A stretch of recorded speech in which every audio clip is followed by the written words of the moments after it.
We didn't exactly have any 10 out of 10 obsession level new series that aired in 2025, but we did have quite a few anime that were memorable or left a big impression. Our favorite new anime from 2025 was Kowloon Generic Romance. The mystery element keeps you engaged throughout the show, and it never felt like you knew the answer for too long before a reveal. There's also a much more mature tone to everything that's happening, as if the show is saying, we're all adults here, we're going to talk about darker things, like drug issues or depression and relations. But it does all of this without coming off as forced or edgy. The characters themselves were really well written, and the setting of the town felt like a character itself. While watching the show, every character ended up being a best character as we got to know them. Even the fish. I know that it didn't adapt all of the volumes of the manga, but with the ending that this show gave us, it felt very satisfying for an anime-only viewer like myself. There aren't enough shows that give satisfying season endings anymore, so this one really stood out.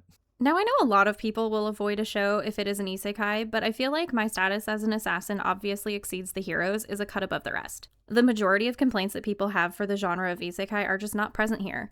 There's no harem element, you don't have to rehash adventurers' guilds, Akira doesn't go around the new world acting clueless, and there's a tangible plan to get home because he knows the demons can use teleportation magic. And his role with his family makes it seem like going home might actually happen here.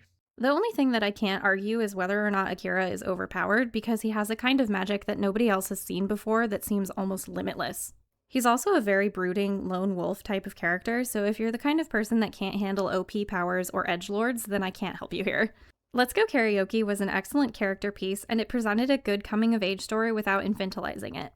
Even though it was really quick to watch, this was something that sat with me for a couple weeks after I finished it, and I really liked all of the different character dynamics. It's also technically a music show without being a music show because it doesn't have any of the hallmarks of band or idol groups, so here you're treated to a little bit more humanized singing.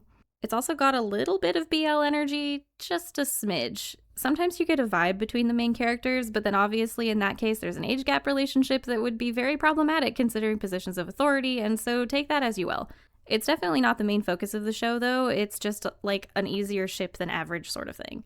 Clevetess felt like it treated fantasy elements with a lot more weight and respect, which added to the more serious tone or nature of the show most of the time. The character designs for the show were also very memorable to me, and I very much enjoyed the way that they executed the majority of the combat. Everyone had very unique powers that changed the shape of fights.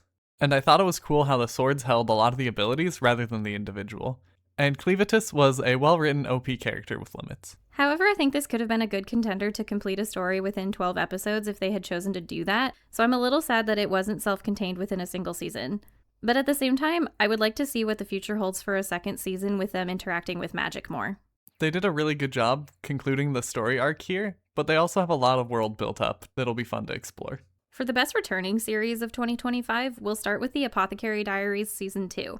Mao Mao is such a strong and complex character, and where this season leaves her is on a completely different wavelength than Jinshi. He now admits his feelings for her to himself, so I'm looking forward to seeing Mao Mao open up little by little and maybe find love or romantic feelings within herself. This season was much more building up their relationship and the framework that could allow it. But she's going to be a tough nut for Jinshi to crack because of her childhood trauma. With that and figuring out how she's going to get back into the palace, I'm very much looking forward to the next season.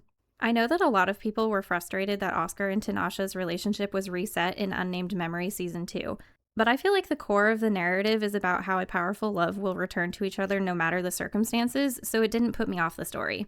The loop in time felt like it had a purpose between Season 1 and 2, and them getting back together didn't feel forced. It's not a perfect show by any means, but I personally felt connected to the characters and I liked the art design for the show as a whole too.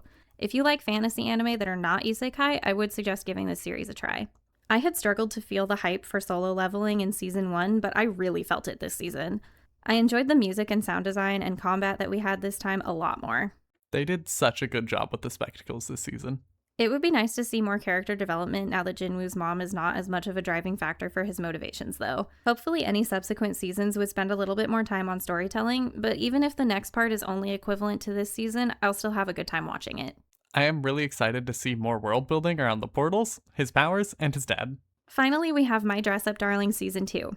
There's so much heart and passion that goes into Marin as a character and her relationship with Gojo and her relationship with cosplay that is just wonderful to see. There's also so much time and attention that they put into crafting the media that she does cosplay for that I really appreciate. The stories always felt so fleshed out that I wish I got to watch or play some of the games featured in this show. I just want to spend more time with everyone in this show and see what more they could get up to, so I'm really looking forward to a season 3. If you want to hear more of our thoughts about each show, you can follow the links in the description to our reviews.